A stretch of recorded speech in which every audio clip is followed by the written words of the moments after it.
At 11 a.m. and Coach, we appreciate you taking the time out of your schedule as you prepare for Stevenson this weekend down in Owings Mills, Maryland. But Coach, you want to take a step back and look at last weekend's game. You guys snapped that two-game losing streak. You pick up a 35-28 win over Alvernia. You hold the possession battle, you more outgain them as well. Really kind of chewed up some yardage on the ground. Just what did you see out of your team in that victory and as they held on for the win? The first half I thought we played exactly how we want to play. We had 40 plays of offense, over 200 yards, a lot of first downs, 20 minutes of time of possession. Did a tremendous job there. Defensively, we went to 21 plays. I think we had 29 yards. From there, we were winning the yardage in the kick game, which we talked about was huge. So we were kind of doing everything from that standpoint. And then all week we talked about how you get yourself in trouble is if you get penalties and then turnovers. And a lot of the penalties we had in the second half were controllable things, like we lined up wrong, we had false starts. So there are things that you shouldn't have, and especially this time of half. So we're working to correct those, and then the turnovers, to give them extra possessions, because we knew their quarterback, their running back are dynamic, they're athletic on defense. From there. And then we also talked to them about, at halftime, the only thing we did poorly on was we left 5 points on the field. So you're up 28-7, feel comfortable, but it could have been 33-7. And then, that's a little bit, more of a daunting task. And then the second half, as they start to, because of the penalties, the turnovers, get back in the game, the closest they ever would get to is 12.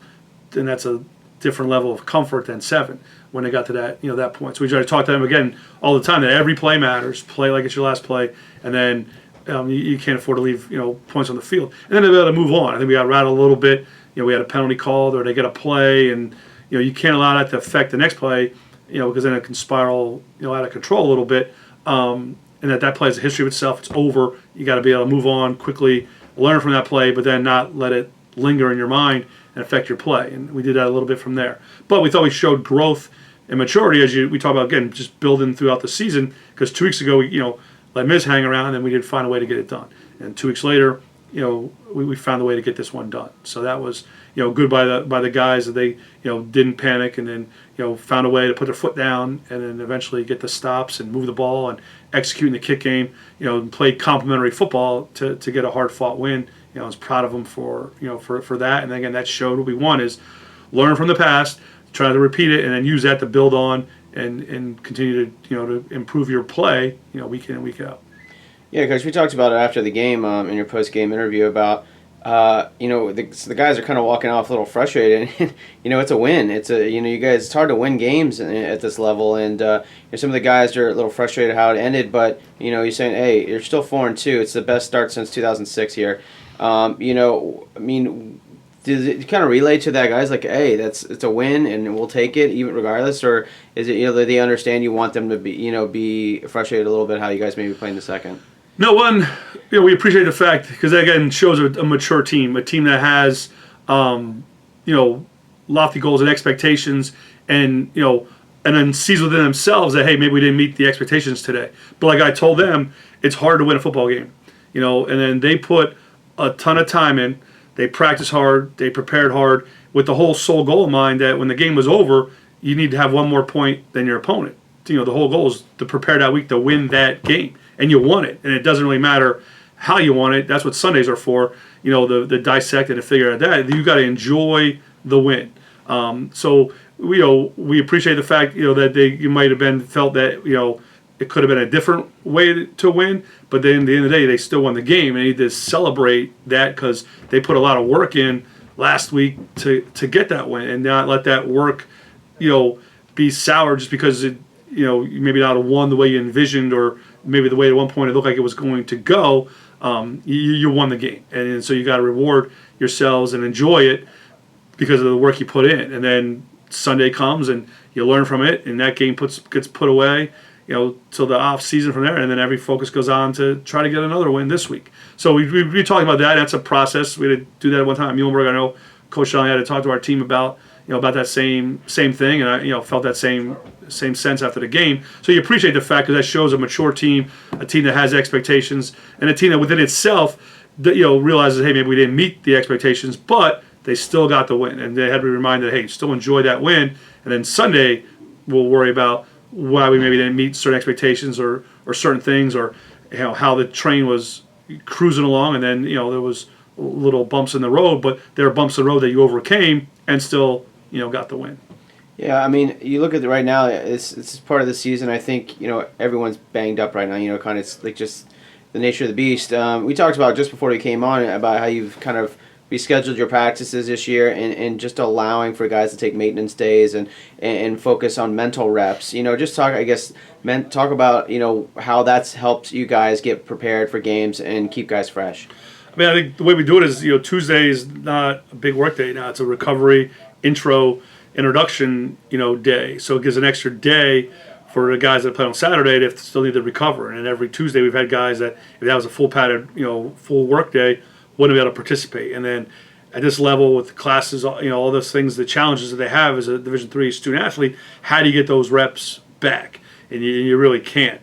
And then no matter how good you are, if you're not practicing, your level of play doesn't go up. It usually goes down. Levels off at best. So this is a way that Wednesday and Thursday are now more work days, and Friday's a little more of a faster Friday, review type of a day. But it's not, we really don't have any walkthrough, practices more so anymore.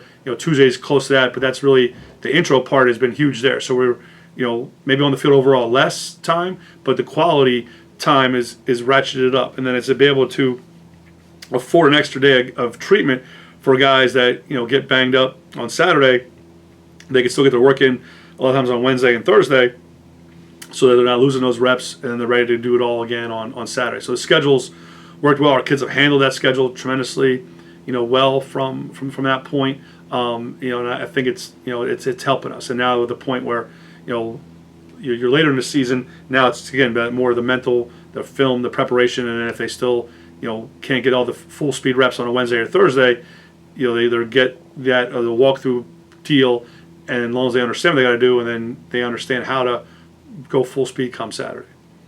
Again, we're here with head coach Jeff Knarr every Thursday morning at 11 a.m. Thanks to all those people that are out there watching right now. And Coach, earlier on Monday, you guys have done this now 2 years in a row. You partnered with Wilkes football to do the Bead for Courage with Palermo Heart to Heart. And we, kind of talked to you on Monday about it. But, what does your team get out of, what does it really mean to these guys to wear that bead and then to be able to send that note of encouragement to a youngster who is, suffering through a disease or something? First of all, we're, extremely proud to associate with the Palermo Foundation and the Beads of Courage. And appreciate Dave Palermo a few years ago reaching out to us to participate in this worthwhile cause. And then every year we've been able to add and build on it. I think what it does, it shows our kids that they can hopefully then get an appreciation for how fortunate they are that they're healthy. They're out of college to get an education and have a chance to be a student athlete. And when they wear that bead, they're kind of representing and playing for a sick child who has cancer, who's probably never going to be able to play, football, who has a lot more daunting tasks, and adversity, in their lives than our kids have had or probably ever. Fortunately, will have. So that inspires our kids to maybe take a greater appreciation for where they are, in their life, and then take on the fact that they get to represent, and play for someone who can't play. And then from there, that helps them. But then it also again shows because we've been able to, as we've grown this, be able to interact with some of the children, at Geisinger and Danville, and then they see the courageousness of these children, the bravery, the toughness that these kids have, and then you hear their stories. We've seen like videos of other kids, and then just talking to those kids live and in color, or talking to their parents. There's one little girl who's 4 years old, and she's going to have her 17th surgery, in the next week. That's incredible. And then she's playing like with this train set with a smile, as across her face. I mean, oblivious kind of to the situation, and that just gives an appreciation of the fact that you think you're having a bad day, just go through a children's cancer unit and you'll never I think you have a bad day, ever again. So it gives appreciation to our kids from there. It fits in the college with that community service, be able to help others. So they realize that as a football player, them playing gives them somebody that kind of vision what it'd be like to be a football player as they read that note of what that bead meant, what they did that week with the bead, so they can kind of get a sense of what it would be like, to play, a football game and be a football player when they're probably never going to be able to do that. And then it inspires our guys, to get more of an appreciation. They think they're tough, and you got to be tough to be a football player, but you're not really tough to meet these kids. Those kids are really the true tough kids from there. So it's been a great experience for our kids, and again, I'm thankful for Dave to have us involved in it, and appreciate all his efforts again to continue to grow, the awareness of this, the relationship we have with this game, and make it a really, it's the Mayor's Cup. You're playing for that trophy, but you're also the more we intertwine the beads of courage into this game, the better it is for all involved. Yeah, that's www.palermofoundation.com for those that want to check that out. An amazing cause, and just an awesome thing that you guys are doing with Heart to Heart and the Palermo Foundation. So, Coach, moving forward, looking forward to this week, you guys head down to the Old Line State in Maryland, Owings Mill. It's closer down to my stomping grounds. But you head down to Stevenson to take on, I would say the second preseason picked team, picked second in the conference. And when you look at Stevenson, what is it? What are the strengths for them? What are the things that you're looking to try to stop on Saturday? Offensively, we feel as a unit, their O-line is very, very good. Maybe the best unit, how they play together, work together in their combos and their zone and their protections, and there's soundness in their fundamentals. It's a very good offensive line. And then their quarterback, kind of fits in the mold in the past. The guy in the past, we played him earlier in the year, he could run a little bit and do things, but he also, against us, specifically threw the ball like on point. He was dropping dimes and everything like that, and you put the film on with the kid they got now, and he puts the ball on point, and he throws things on time. And they got three receivers that attack the football, have great hands and very athletic. So offensively, they do a good job with their O-line and running the football. The RPO game is on point. And then they can get the ball down the field with the receivers and their quarterback. And then defensively, they're physical. Up front they're strong. And they're athletic. In the back levels and and run around and don't pressure a whole ton, but when they do, they're effective and efficient with it, and then they play great coverage. And they've always had great defensive backs, and this core is doing really good there. And they're solid and efficient in the kick game. So we will come down there and continue to get better and work on the things that we need to work on. We've been running the ball well, and that helps us with the passing game, and kind of do what we do offensively, which is we can grind out a drive and then try to get a quick drive from there. And then defensively, we've been solid, stopping the run.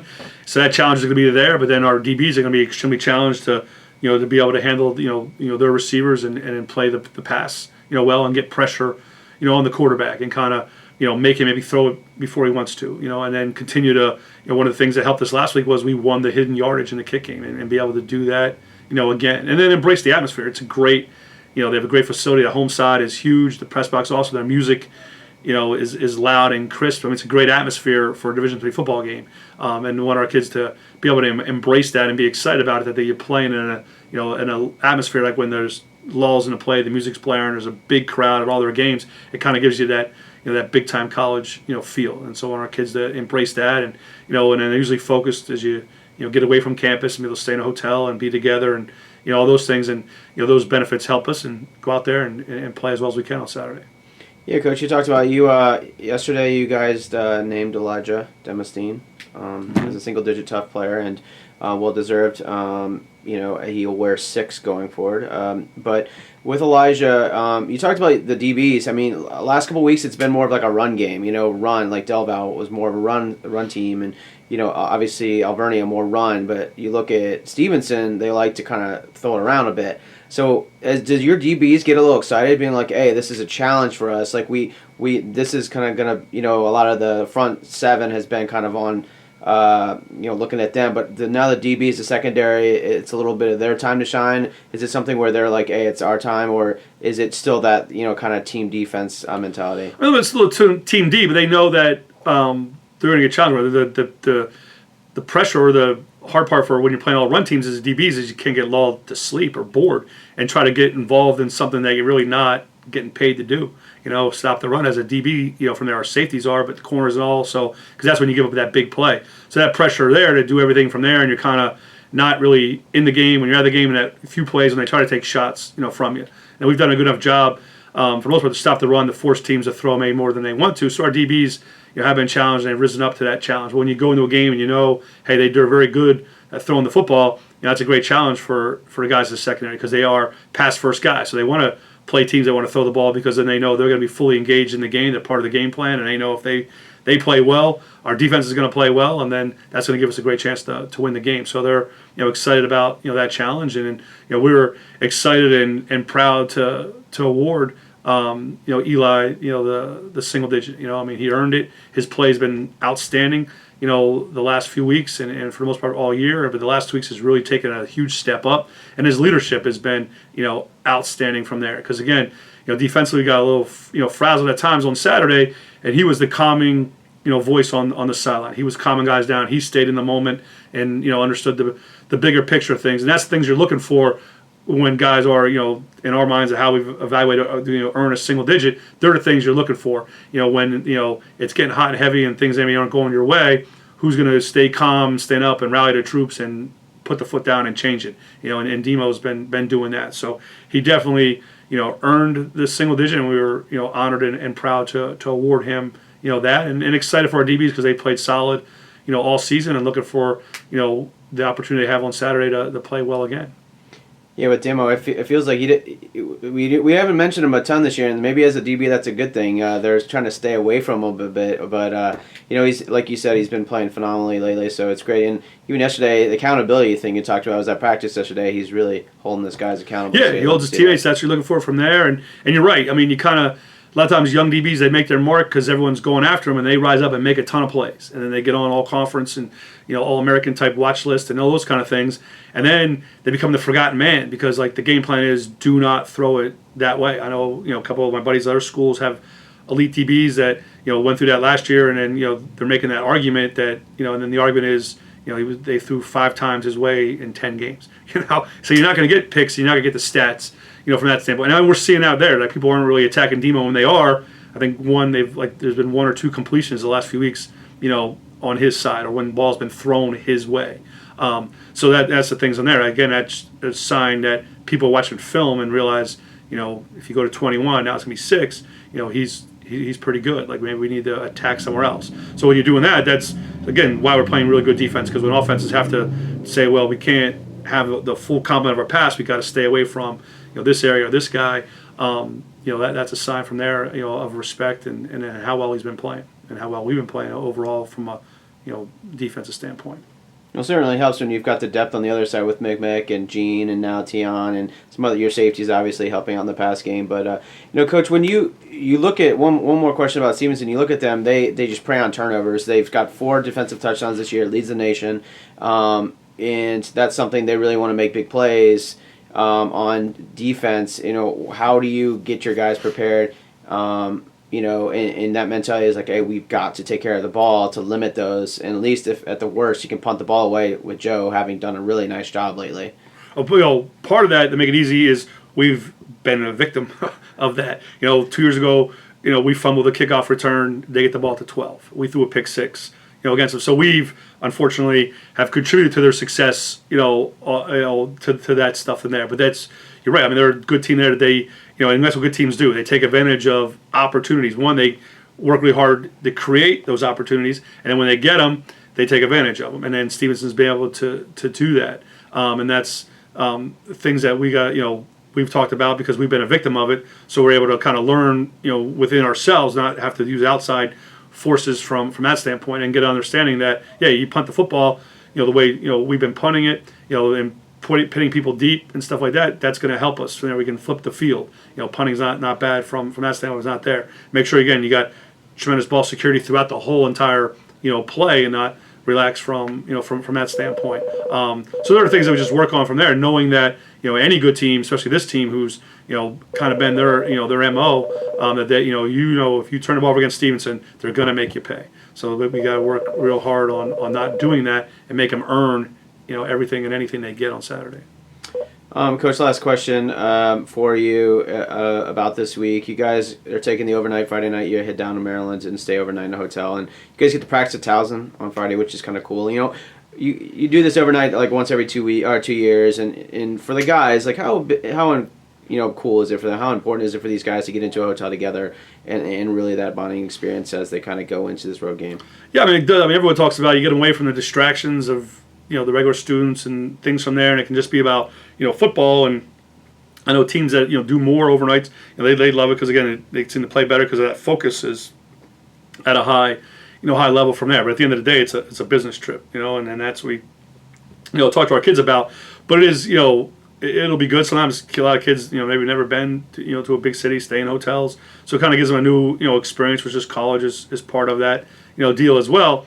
But at the end of the day, they're down to to do a job, to play a game, and everything they can to prepare for that. And then the overnight part of it takes a lot of the outside distractions, of being on your campus on a Friday, from there. So we're excited to be able to do that, and that's helped our kids. They've handled these overnight trips well, in the past, from that deal, and then they're excited to get from there, and then get to a 1AA school and practice at their field and their stadium, and kind of just change the routine up a little bit is kind of good. So our kids are excited for that and excited to go to Stevenson. Coach, last question. We always end it with a fun question. And last year I asked you what your favorite candy was for Halloween, but we're going to keep it Halloween themed. So when you were growing up, and your guys are going to probably clown you on this, but when you were growing up, what was like your favorite costume? Do you remember as you were a kid, like you dressed up, like what costume do you remember sticking out as being like your favorite for Halloween? Well, when you're like a real little kid, you buy those like plastic ones with the plastic mask, and it's probably like whatever superhero, growing back, that kind of stuff. I remember the one that sticks out the most because it was kind of a painful deal is like I went as a scarecrow. Like we put a curtain rod, so my arms were like this for 2 hours trying to get candy. I think it was like 8, so I wasn't running around. But then, so I know my shoulders and stuff were killing me at the end of the day on that one.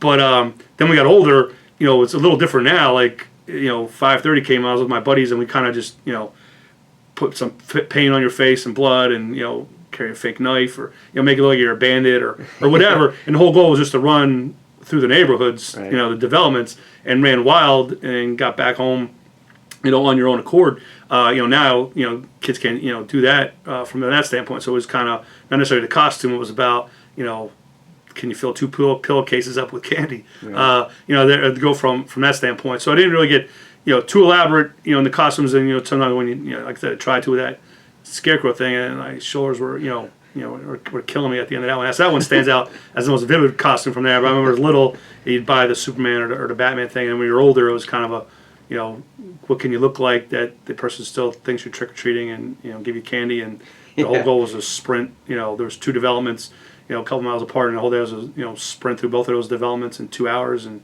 get back in time and have a boatload of candy. Right. Well, Coach, I appreciate your time as always, and thanks to everybody that tuned in for Facebook Live with Coach Jeff Knarr every Thursday at 11 a.m. Coach, we will see you on Saturday down at Stevenson, and fans, make sure to tune in. That game live stats and live video will be available at kingscollegeathletics.com, and also follow us on Twitter for in-game